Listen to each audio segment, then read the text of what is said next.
The delays and the cancellations are just the latest hurdles in this vaccine rollout. Just yesterday, New York expanded eligibility to millions of people with chronic health conditions, despite a limited supply of vaccines. And a patient in a New York City hospital has now tested positive for the COVID-19 variant from South Africa. Governor Cuomo says the patient was transferred from Connecticut to a New York City hospital. He says there is no suspected spread. And more signs today that some COVID restrictions are being relaxed in New York. Starting next week, subways in the city will once again run longer into the night. So starting Monday, subway trains will stop running only between 2 a.m. and 4 a.m. to be disinfected. Now, that service had been suspended nightly between 1 and 5 a.m. since May. But as we've all seen firsthand, things are anything but normal for our children. And this morning we have 3 guests joining us to discuss our children and mental health. Dr. Liz Mathias is one of our education ambassadors. She's a licensed clinical psychologist and certified school psychologist. Caroline Poland is a licensed mental health counselor, a licensed clinical addiction counselor, and a certified clinical trauma professional. And Dawn Melzer is a professor in the psychology department at Sacred Heart University. So thank you all for joining me today. Of course. And do remember, we want to hear from you. So for the next half hour, we will be answering your questions live. You can submit them underneath the live stream of this show on Facebook in that comment section. Now, we know children and teens are very reliant on social connections, which has been obviously severely limited by the pandemic. So, Liz, I want to start with you because your kids are really seeing this firsthand. Oh, yeah, they're so socially isolated and withdrawn. And right now, the main way that they're connecting with other people is through the phone, through FaceTime, through Skype, through whatever other app there is, and video games. And so I know that they're spending a ton of time on the screen, and as parents, we don't love it, but at the same time, that's the way they're connecting. And I'm just seeing also through the practice, there's just a lot of sadness. There's a lot of anxiety that's coming with, when is this going to end? And I miss my friends, and I miss all the major things that we would have been doing in school that are now not happening. And Dawn, I know there's this phrase that we've all been saying, well, probably about a year now, that this social distancing, but that's really a misnomer and an opposite of what our kids need, because it's a physical distance that they need during a pandemic, but they need that emotional closeness. Correct. And so we talk a lot about connection during this time, and that you have to find new ways to connect, whether that be, as Liz was saying, through Zoom or other types of video game playing, but also we had, luckily, during the summer and the fall, outside activities. Even now, children are on the playground together, right, to socially distance. But being able to connect with family, a lot of children had struggles and anxiety because they couldn't speak to their grandparents, or they couldn't speak to their family members, or have those connections. So we really emphasize how important that is to keep those in their structure and in their schedule. All right, Carolyn, I know you talk a lot or work a lot with trauma, and what kind of signs should parents be looking for when it comes to their kids? Sure. So I typically break these down into 4 different sections: physical, behavioral, emotional, and cognitive. And each of these things could be explained by other struggles as well. So we don't want to just jump to conclusions, but really be curious about getting to the story beneath the story. So for physical, we're looking at sleeping too much or too little, especially for kids. They're not verbalizing things in the same way that we as adults would. So that can come out sometimes anxiety or distress as stomach aches or headaches, weight gain or weight loss. For behavioral, we're looking at social isolation. So even in those moments that they're allowed to connect with their friends, are they connecting with their friends? For older kids, we might notice an increase in risk-taking behaviors or changes in play patterns. And then bids for attention. So that could be acting out as a way to get attention or connection from a parent, or drawing attention in some way from someone else. Emotional, we're looking, of course, at those things that we think about: fear, sadness, distrust. And then cognitive, we're looking at struggles connecting, flashbacks, just brain fog, staring off, and attention. things like that. And Caroline, I'm wondering, when you see your kids withdraw and not want to connect with their friends, what should you do as a parent to try to make those connections when they can't be in that physical space of, go outside and play with your friends? Right, sure. I think that takes a lot of creativity. And I mean, you all watching know your kids best. So is that the best thing to do, to kind of proactively plan things for your kids so you're not waiting for them? Or is it best for your kid to, get down on their level and have a conversation about what's going on and what feels difficult about reaching out to friends, and really hold that for them in a way that helps them kind of decision make and navigate for themselves with structure from parents. So it depends on a kid, obviously, what is best, but providing some structure to that is usually pretty helpful. All right, Liz, I know that the two of us have spoken about this idea of screen time overload. Our kids have to do a certain amount of schooling online. They're constantly on some type of device, but then that's also how they're connecting with their friends. So how do we navigate, what is too much of that? So I think you really want to think about your particular child. And if you're seeing that having so much screen time, especially for leisure after the school day, is hurting them in any way, and that they can't get along with their siblings, or they're melting down even more, or picking fights, or just having a hard time following any instruction, then you want to think about, do I need to cut that down? As a parent myself going through this, I realized that they're playing video games with each other after the school day, and that's how they're connecting. So for me to take it away from them, I don't think is a good idea. And I just have to kind of get over that, with the understanding that at some point they're going to go back outside, or they're going to connect physically, hopefully sometime in the near future.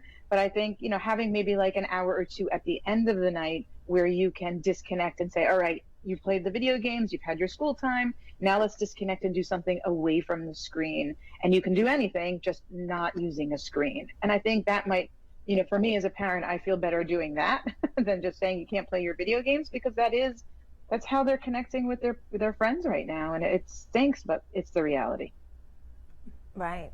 Dawn, I know in March, so many of us thought we'd be getting back to normal maybe after a few weeks, possibly a month or two, but obviously that hasn't happened. So as parents in this situation, it's a different outcome than we anticipated, and we might be struggling with some of this ourselves.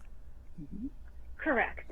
And some of that is okay to voice to your children, right? To make it clear that you also have anxieties. You also understand the unpredictability, right? And trying to talk to them on their level and explain to them that maybe we're uncertain about certain things, right? We don't know when we'll be able to go back on vacation, and we don't know we're going to be able to physically interact with our friends, but that will happen. And in some ways, maybe we can plan some immediate things, right? So things in the closer future, or talk to them about, kind of what Liz was saying about the screen time. Talk to them about, let's make a plan together about what things we can do, being creative, or what can we do to socially interact with our friends. Giving children some agency and you modeling behaviors that show them that it's normal to be anxious and this is appropriate will actually help them mentally cope with the situation as well. All right, Caroline, I was wondering about grief and loss, because we've missed all these events. The clock keeps going, right? Birthdays, graduations, a talent show, the vacation we were talking about. And it is a loss, and there is a sadness that's that you feel with all of that. So how do you, I guess, not only acknowledge that, but deal with that as a family, to say we did lose these things, and those things are gone? Right. Well, and I think it really is important to acknowledge that and be proactive about having those conversations where we're modeling for our kids that it's okay to have these feelings. It's okay to grieve, and we don't just have to push them aside. And I have a YouTube channel, Pullen Associates Consulting. I have a video on there about grief, and it includes a lot of different activities. So if you're interested in that, you can go check that out. But I think some of it is kids are experiential and they enjoy creating. And again, we want this to be age appropriate, but drawing pictures of what they've lost, or being able to write a letter to, something that they've lost, their time with their grandparents, their trip that they would have taken for spring break, things like that, a letter to the virus itself. Things like that allow them to process their emotion and get that outside of themselves. And then we as adults and caregivers can, again, hold that and acknowledge that it's okay that you feel this way. We can hold this grief, and even if there's no fix for it, we can't make it go away. I see you, I hear you, and your feelings are valid and important to me. Victoria wants to join the conversation. She's asking, what ways can I help a child who just started a new school this year and also has dealt with a unrelated trauma in the past? So Liz, if you feel comfortable answering that one. I have two children who started new schools this year, and so I get it. I'm living it, and it's hard. If I could just piggyback on what Carolyn had said earlier, as it is relevant to the question, is, our children are resilient, and part of this experience is really showing them that life is not going to be all rainbows and butterflies all the time. And this is a hard time, and just building that resilience and knowing it is hard, validating their feelings, and letting them know that we're sad as well, and sharing that experience, and really asking them to share their thoughts and feelings on a regular basis with us.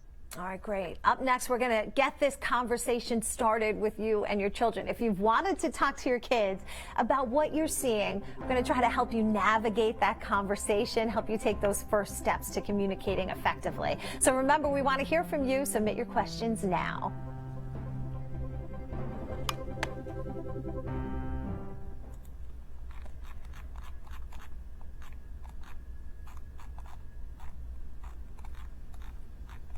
Hello to everybody on Facebook, and I just want to, so we're just in the commercial break on the linear TV side of the show, but we're still streaming live on Facebook, so I didn't get to remind you that your mic is always hot at the beginning, just so that you know it now. How's everybody doing? Great. Okay. Good so far. Okay, good. I just want to check in. So we do have another question in there, but before we get to that, I wanted to talk about this idea of like starting the conversation and what that looks like. So if you have, seen that your kids are sad, or you notice these changes in behavior, how do you start that conversation with them to kind of see where they really are without them being like, oh, mom, like, leave me alone, So what are the good questions to ask? Did I do a good impersonation of my daughter there? I don't know. So that we know, is this an excessive worry or an excessive sadness, or for some kids, they just leave their entire screen blank when the teacher's giving them time to do stuff online. They're just not writing a single thing. So is this an attention deficit disorder type thing where they can't, it's not holding them, or is this an emotional social problem that we're having, so that you get mad about maybe the grades, but is there an underlying problem, and how do you identify that? Because any of the things that you might have in the school, those resources that might be able, the teacher who recognizes it, who's been trained to, in what to look for. Now all of a sudden we're dealing with our kids at home and seeing how they are in school, but we didn't go to those classes. So how do you know, what to look for and do? And then how do you get the conversation started? Because sometimes that's the hardest part. Once you get talking, then you can really, but it's, getting over that, beginning thing. So let me just really quickly, I also have 3 questions in. We're under a minute back, but I would not send my child back to school yet if she was school age. I know a lot of parents feel the same way. Okay, so who feels comfortable talking about not sending your kid back to school? I'm very pro send your kid back to school, so I don't know I'm the person for you. Okay. Why don't we start by saying why don't we start by not saying this is the new normal and reassure children that there is a hope for a change and use positivity? 15 seconds. And then we have, this is my teenager's pivotal year. She's getting ready to graduate. I don't know what to do. Okay, so we'll see what we can get to. Okay, that's a lot. We'll figure it out.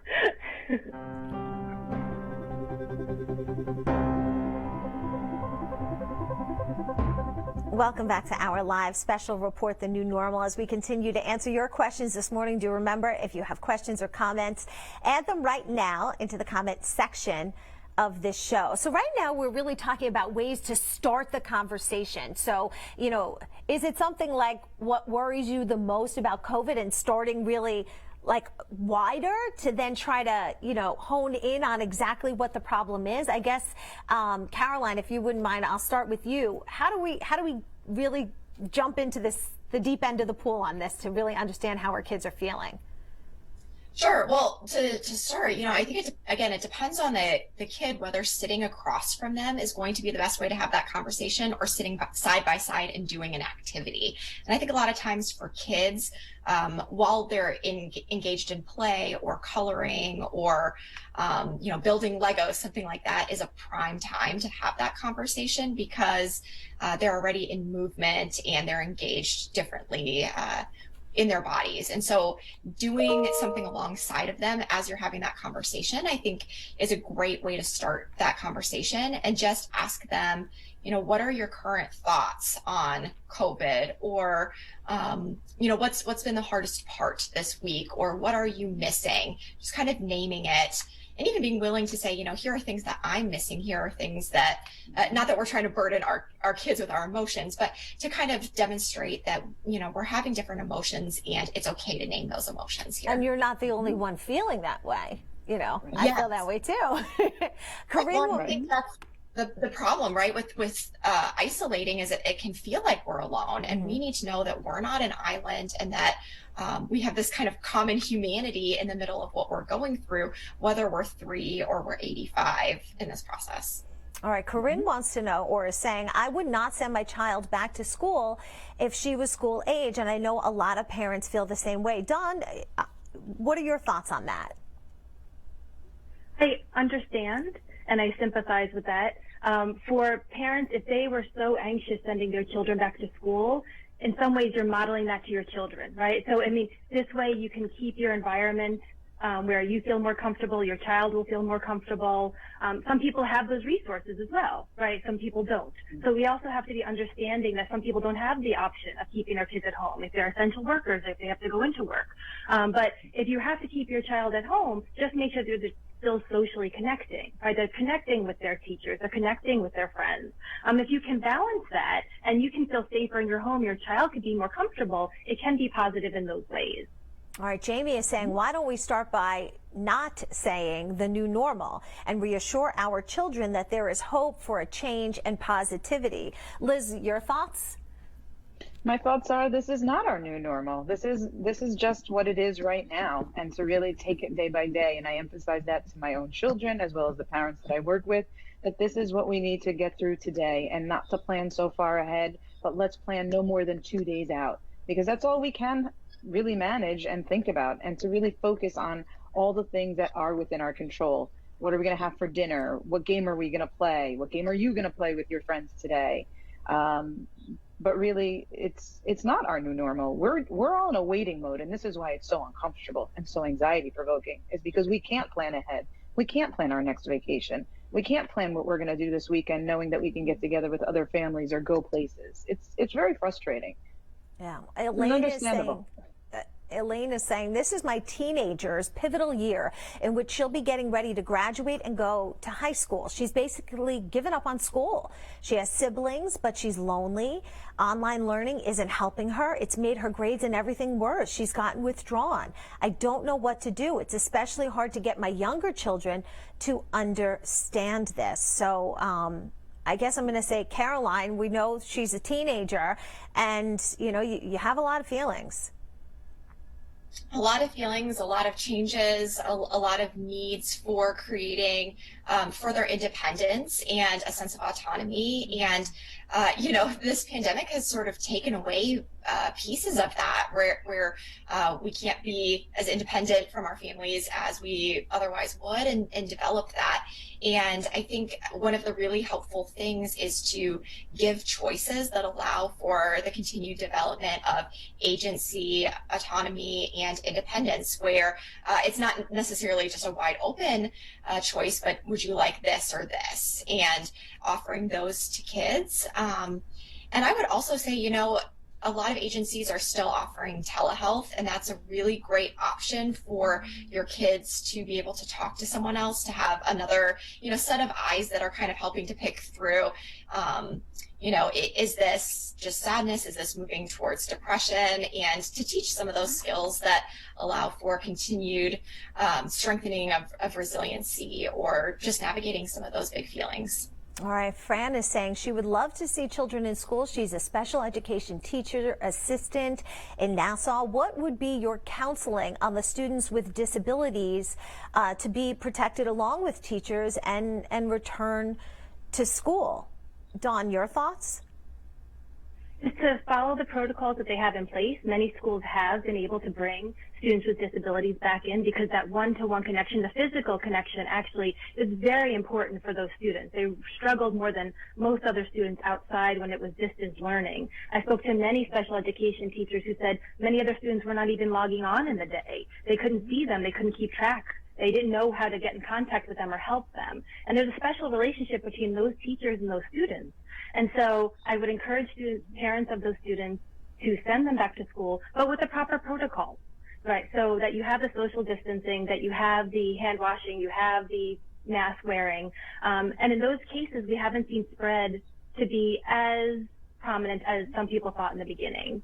All right, we are going to continue to answer your questions. I do see them coming in, and we appreciate all of you, sharing what are some of your struggles and some of the issues that you've had in your home. We're going to try to answer as many as we possibly can. You're watching The New Normal, a special report here on News 12.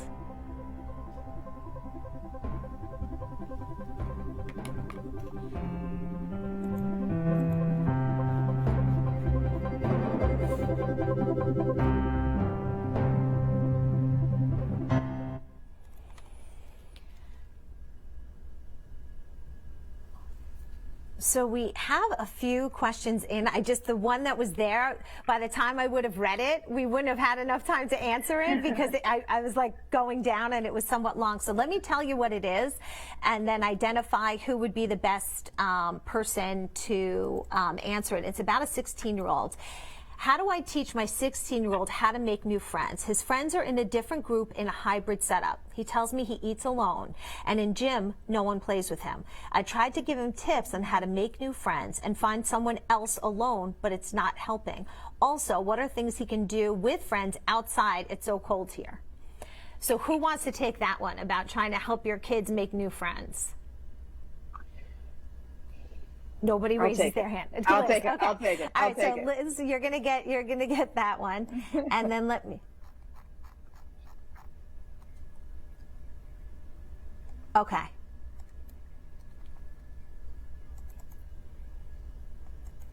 I'm happy to add on. Okay, so this question, let's see.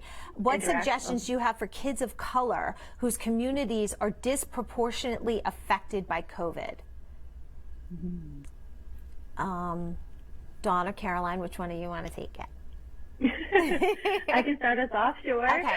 All right. So this section is rather short. It's only 2 minutes in length. So if you could try to keep your answer to about 30 seconds, then we'll have enough time to just go to each one of you and then finish. Sound good? Mm-hmm. All right. So we'll go Kevin, Liz, who's in blue, Dawn, who's in the dark color, and then Caroline. Okay. Thank you. Yes. Oh, okay. Thank you.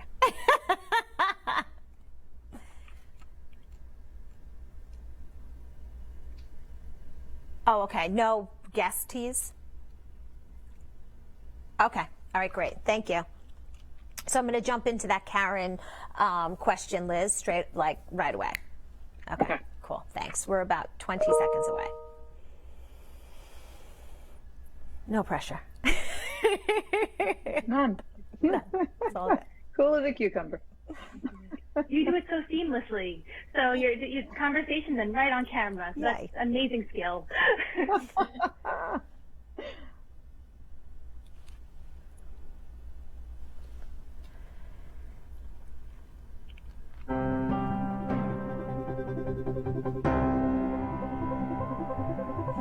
We want to jump right back into your questions. And Karen says, how do I teach my 16-year-old to make new friends? His friends are in a different group in a hybrid setup. He tells me he eats alone. No one plays with him at gym. I've tried to give him tips on making new friends. But what can he do? And it's so cold to get outside. So my thought for you is to talk to the school and see if his friends are in the other group, if it is at all possible to join that other group, because that will make a world of difference right there. If the numbers are proportional and they can accommodate, fantastic. I know it's really cold. Bundle up, go outside, and do what you need to. Get whatever heaters or anything like that. Create bunkers if you can. Like, I know it's so hard, but just try to maintain as much connection with who you do know. The new friendships are going to come later when things are a little bit more open. And for us to think we're going to build new friendships, it's just not realistic right now, too much. All right, Linda is asking, what suggestions do you have for kids of color whose communities are disproportionately affected by COVID? Dawn, if you'll take that one. Sure. That these children, we have to appreciate and understand that this has been an additional level of stressors on them. The social justice, the what we've seen with the marches and what's been happening in the communities. They have had greater tolls of unemployment and death rates and sickness from COVID. And these children have gone through so much. So one is understanding that and appreciating that they've had this extra level. Another is trying to normalize some of the resources we can give to them. All right, fantastic. Thank you all so much for your time this morning. And remember, when news breaks, you can find it on air, online, and always on our mobile app. And be sure to tune in tonight for a special edition of The New Normal at 7 p.m. Thanks for joining us. I'm Elizabeth Hashagen.